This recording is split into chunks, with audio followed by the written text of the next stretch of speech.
I want you to picture a specific moment. It's late, maybe 2 or 3 in the morning. Mm, The house is completely silent. You are lying on your back, staring up into the dark. And you start talking to the ceiling, but you're not just, venting into the air. You're speaking to the plaster and the paint like it's a person, like it's actually listening. like it knows your name. That creates such an incredibly intimate, almost claustrophobic atmosphere right from the jump, doesn't it? It really does. It captures that very specific brand of loneliness where, you know, inanimate objects start to take on a personality because there's simply no one else around. And that is the exact opening image from the source material we're covering today. We are doing a deep dive into this very intense, very lyrical piece of content titled simply Suicide from the channel Tomcats World. Right. Now, looking at that title, I know you might be bracing yourself for something clinical, maybe some statistics or a news report, but this is different. It's a primary source. It's a monologue or a song, really a raw first-person transcript of what the creator calls a war in the head. And that distinction is just so vital for how we're going to analyze this today. Oh, absolutely. Yeah. We aren't looking at a study about depression. We're looking at the texture of it. We're analyzing the metaphors, the specific language used to describe an experience that is usually, well, almost indescribable. It's the view from inside the helmet. Exactly. Right. And our mission today is to really unpack that war. We aren't just here to look at the darkness of the topic, and we have to acknowledge it is heavy, It is. but we want to understand the specific architecture of this experience. The text draws a very sharp, almost technical distinction between wanting to die and simply wanting the pain to end. And that nuance is what we really need to explore. It's the whole point. So if we're talking about the bigger picture of mental health, we usually look at symptoms from the outside. Correct. But this text forces us to look at the experience from the inside out. It's about the mechanics of isolation. How does the mind turn against itself? How does a person function when they feel like a ghost in their own life? Okay, so let's dive right into that opening scene we mentioned. The speaker says, I talk to the ceiling like it knows my name, but it immediately gets more visceral. The next line is, cracks in the paint spill out on my shame. What's so fascinating there is how the physical environment is basically recruited to tell the emotional story. Psychologically, this looks a lot like projection. Okay. When that internal pressure gets to be too much, the brain starts looking for external hooks to hang that feeling on. The room isn't just a room anymore. It becomes a container for the self. So the cracks aren't just like poor maintenance on the building. No, absolutely not. For the speaker, the physical decay of the house is mirroring their own internal decay. Spill out on my shame suggests the kind of containment filling. a dam break. Exactly. This speaker feels so full of this toxic emotion that it's physically leaking into the environment. It suggests they just can't keep the inside on the inside anymore. The walls are literally bleeding their own secrets back at them. And then we move from the ceiling to the mirror. And this is where the imagery gets really aggressive. The text says, every mirror feels like a courtroom light. I'm guilty of breathing sentence tonight. That metaphor of the courtroom light is just so powerful. I mean, think about the quality of light in a courtroom or an interrogation room. Yeah, it's harsh, it's unflattering. And its only purpose is to expose flaws and extract a confession. Right. It's not the warm glow of a vanity mirror where you fix your hair. It's an accusation. Hey, look at the charge. The crime isn't something they did. The text says, I'm guilty of breathing. Wow. This signals a massive shift from guilt, which is usually, I did something bad, to shame, which is, I am bad. That's a terrifying concept, being guilty of breathing. Usually if you feel guilty about something, you can apologize or fix the mistake. But if the crime is breathing, Exactly. If your crime is breathing, you commit the crime every single second you stay alive. There is no way to serve that time or pay that fine because the very act of existence is the violation. it creates a sense of total inescapability. And the sentence tonight implies this judgment is happening right now. Immediately. It's not a trial for next week. It's happening in that bathroom right then. It's a pressure cooker. If you are constantly on trial in your own head, every moment of silence is just filled with the prosecutor's voice. Which completely explains the exhaustion that just permeates the rest of the text. Which leads us to how the speaker tries to handle that pressure. Because they don't just collapse immediately. There's this performance of normalcy. The text says, I'm tired of being strong in a room full of ghosts. This brings up the whole social dimension of the crisis, a room full of ghosts. What's your read on that line? Well, my first thought was that they're alone, maybe remembering people they've lost. But given the context of being strong, it kind of implies there are actually people there, right? That's how I read it too. You don't usually have to put on a front for a dead person. I think the ghosts are real, living people. But to the speaker, because of that disconnect, that war in the head, the people around them feel insubstantial, unreachable. Ah. This is a classic description of dissociation or derealization. The speaker is maybe the only solid thing in a blurry world, or maybe the other way around. Maybe they feel like they're the one who's already dead and everyone else is just moving past them. That lines up perfectly with the next line. Tired of laughing loud when I'm hurting the most. I think that's a very relatable image for a lot of people.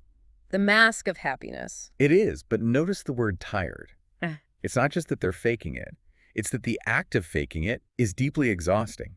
It drains the limited energy they have left. Right. The text is describing a state of fatigue that isn't about needing sleep. It's about the sheer caloric burn of pretending to be okay. It's like running a high-end background program on your computer that uses 90% of the CPU. You have nothing left for anything else. And that fatigue isn't just mental. This was one of the parts of the source material that really stuck with me. The physical description of the pain. We usually talk about depression as an emotion, as sadness. But this text describes static in my chest cuts deeper than deep. And later, bleeding in thoughts nobody can see. Static in the chest. That is such a specific sensory detail. It's not a sharp pain like a needle. It's this overwhelming, fuzzy, buzzing pressure. It suggests anxiety, noise, just chaos in the nervous system. It sounds suffocating, like you can't tune it out. It is. And when the speaker says it cuts deeper than deep, they're trying to articulate that this isn't a surface-level injury. It's reaching parts of the self that, a bandage can't reach. It implies the problem is structural. It's in the wiring itself. This brings us to what I think is the absolute core of this deep dive. If you take one thing away from this analysis, it's this next distinction. The speaker says explicitly, I don't want to die, I just want the pain gone. This is the aha moment of the entire text. It is a critical distinction that is so often missed by people who haven't experienced this themselves. Okay, let's unpack this because it sounds contradictory at first glance. If you're talking about suicide, aren't you by definition talking about wanting to die? To an outsider, those seem like the exact same thing. They aren't. Not at all. And this text illustrates why. The primary motivator here is the cessation of suffering, not the cessation of life. The speaker says, I want to feel right in a world. They want to belong. They want the static to stop. Death is presented not as a goal, but as a byproduct. A byproduct. Think of the burning building analogy that's often used in psychology. You mean the idea that if someone jumps from a burning high-rise, it's not because they suddenly developed a desire to fall? Correct. They don't want to fall. They are terrified of falling. But the fire behind them is intolerable. The static in the chest is the fire. This text is describing a desperate need for an evacuation strategy. They're looking for the exit. And unfortunately, their brain is telling them there's only one door left. So it's a desperate exit strategy, not the destination they actually want. Exactly. The text later says, I just want to leave. It's the language of evacuation. And we see the speaker trying to manage this fire, this noise, in other ways first. There's a line, I scream in my car when nobody hears, drain out the truth with the sound of my fears. The car scream. It's such a modern, visceral image of isolation, isn't it? The car is this bubble where we're technically in public, but completely soundproof from the world. It's our modern confession booth. It is. And notice what they're doing. They're using the sound of my fears to drown out the truth. It suggests that the internal monologue, the truth of their pain, is so loud that they have to physically scream just to create enough decibels to compete with it. An auditory battleground. Yeah, they are using external volume to try and jam the internal frequency. Which segues into how the speaker views their own history. We talked about the mirror being a courtroom, but the speaker also has this way of storing their memories. They say, I stack my regrets like bottles on shelves. This is a brilliant metaphor for accumulation. Yeah. Bottles on shelves implies a collection. It implies display. Yeah, you don't put things on a shelf if you want to hide them. You put them in a box in the basement for that. Right. The speaker has curated their failures. They're lining them up, probably staring at them. It suggests that they are constantly reviewing this gallery of regret. It's classic confirmation bias. They've built a museum of reasons why they're guilty, and they visit it every single day. And that visual of the bottles, it feels fragile too. Like one wrong move and it all just shatters and cuts you. And it links right back to the courtroom.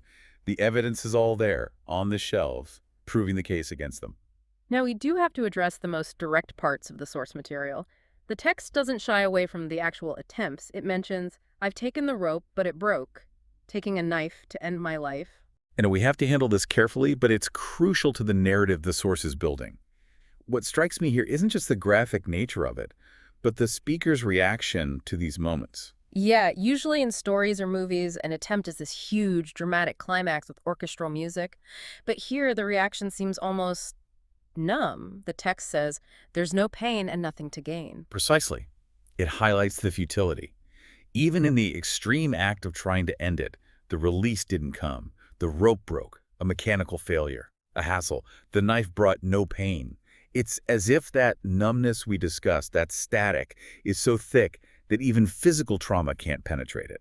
So it reinforces the idea that the war in the head is immune to physical solutions. It is. And it makes the outside advice feel so cheap. The text mentions, they say, hold on like it's easy to do, like my hands ain't shaking. And that's the friction, right, between the external observer and the internal reality. Hold on is a metaphor we use all the time. Just hang in there. But if your hands are physically shaking, literal tremors from anxiety or adrenaline, then holding onto a ledge is the hardest physical task imaginable. You can't just willpower away a tremor. Exactly. The text is calling out the gap between a platitude and the physiological reality of the crisis. It's like telling someone with a broken leg to just walk it off. It's physically impossible. But, and this is where it gets really interesting, the text doesn't end in the dark. There is a pivot, a shift in perspective. It's subtle, but it's the most important part of the entire transcript. It moves from describing the problem to hinting at a solution. It happens when the speaker says, I'm not looking for heaven, not chasing the end, I'm just looking for a reason to stay and pretend. But then they correct themselves. They say no, to stay and believe. That self-correction is everything. Catching yourself in real time like that, to stay and pretend is what they've been doing, laughing in a room full of ghosts. That's just survival mode. But to stay and believe is actually living. Yes, a move from performing to actually being. And it's triggered, strangely enough, by a really philosophical question. The speaker asks, if I disappear, would the silence feel kind? Or would it just echo what's left behind? Would the silence feel kind? It's a haunting question. It is. They're weighing the nature of the void. If they leave, does the pain actually stop? Or does it just leave an echo for everyone else? It shows the speaker stepping outside of their own immediate suffering for a moment to consider the aftermath. It's a moment of connection to the world they're trying to leave. They're realizing that silence isn't always peace. Sometimes silence is just empty. And out of that question comes this image of resilience. But it's not some roaring fire. It's not a superhero moment. The text says, still waiting for just a spark in the ash in the mess. I'll guard it with everything left in my chest. A spark in the ash. I love that imagery because it's so honest. It admits that everything is burned down. The house is gone. The structure is gone. There's just ash and a mess. This isn't toxic positivity saying everything's great. It's saying everything is destroyed. But look, there is one tiny glowing ember left. And the response isn't to build a new house immediately. It's just to guard the spark. Right. Guard it with everything left in my chest. It implies a protective stance. Vulnerability.